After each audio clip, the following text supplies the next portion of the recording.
Republican Senator Mitt Romney from Utah announced this week that he would not be seeking a second term, which, as far as we know right now, basically means that he is retiring. He is done. He's done with politics. It's over.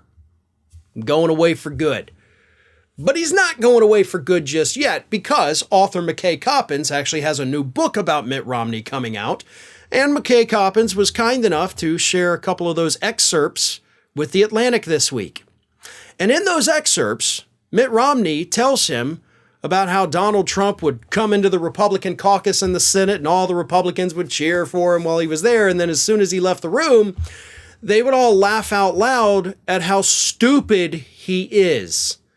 They'd laugh at his stupid ideas. They'd laugh at the stupid things he says. They would just laugh at the general stupidity of the then president of the United States. It's a big old fun thing, right? Like, this guy's so dumb. All right, let's go vote for every single thing that he wants us to vote for.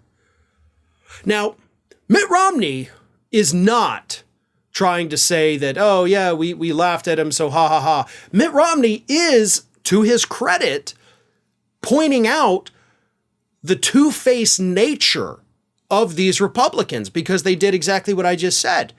Like, we laugh at him behind his back, but then the second he needs something, we're the first ones to line up and say, yes, sir, master, whatever you want. Let me read you. Perhaps Romney's most surprising discovery upon entering the Senate was that his disgust with Trump was not unique among his Republican colleagues. Almost without exception, he told me, they shared my view of the president. In public, of course, they played their parts as Trump loyalists, often contorting themselves rhetorically to defend the president's most indefensible behavior. But in private, they ridiculed his ignorance, rolled their eyes at his antics, and made incisive observations about his warped, toddler-like psyche. Romney recalled one senior Republican senator frankly admitting, quote, he has none of the qualities you would want in a president and all of the qualities you wouldn't. One afternoon in March 2019, Trump paid a visit to the Senate Republicans' weekly caucus lunch. He was in a buoyant mood. 2 days later, the Justice Department had announced that the much-anticipated report from Special Counsel Robert Mueller failed to establish collusion between the Trump campaign and Russia during the 2016 election. As Romney later wrote in his journal, the president was met with a standing ovation fit for a conquering hero, and then launched into some rambling remarks. He talked about the so-called Russia hoax and relitigated the recent midterm elections and swung wildly from one tangent to another. He declared, somewhat implausibly, that the GOP would soon become the party of healthcare. The senators were respectful and attentive. As soon as Trump left, Romney recalled, the Republican caucus burst into laughter. So, it was a bit of a mouthful though there, but I like that Romney is calling these people out. And the fact that this book is about to come out is possibly why Romney's like, hey, by the way, everybody, guess what? I'm leaving.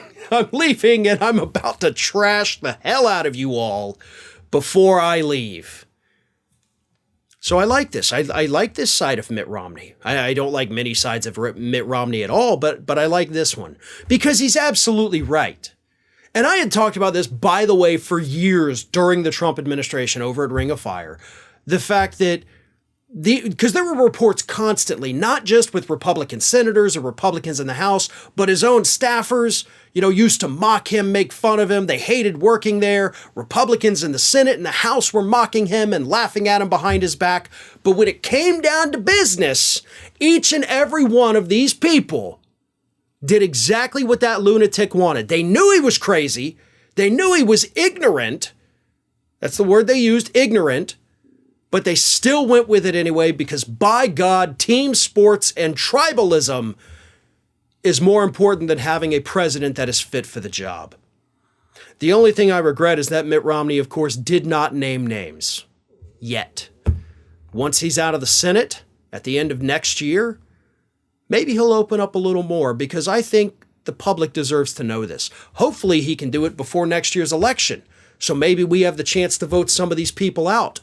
Because if you think that it's more important to be loyal to a ignorant president just because he's a member of your party, then you're definitely not fit to hold office. And we need to know who these people are. Hey everyone, this is Aspen. And did you know that for the low, low cost of $0 per day, you can subscribe to the Fair and Balanced YouTube channel. We also encourage you to like, comment, and share, but again, click that subscribe button and help Aspen not be so grumpy.